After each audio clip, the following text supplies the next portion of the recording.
In this video, I'm going to teach you how to download Draw.io. So in order to do that, first head over to their website, which is Draw.io.com. Then you should be able to see this. As you have noticed, we have this download button right here. Do take note that it doesn't require any login or registration for that as well. You can also freely use it on the cloud, but you can also have the option to download it as an application. Click onto this download. After that, this will open it into the GitHub repository. Here are some releases. Just wait for the assets to load, and once it's loaded, you should be able to see right here this. So just choose which one is the best for your actual device. I am running Windows. I'll just choose the Windows installer for it.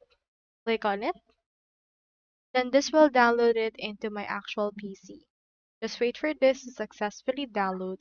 And once it's been successfully downloaded, you can proceed to actually double click into this download in order to open it.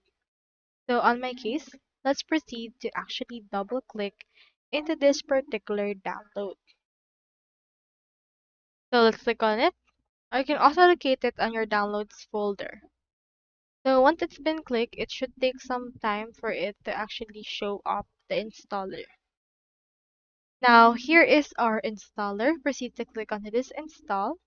Then wait for this to actually be successfully loaded. And once it's done, you can proceed and click on next in order to see its actual setup. So for this case, just wait for that altogether in order for it to finish, but you have successfully downloaded it now, and you can just use it and install it first before using it into your local storage. So that's all there is today, and I hope this video successfully helped you out with everything. Thank you so much for watching.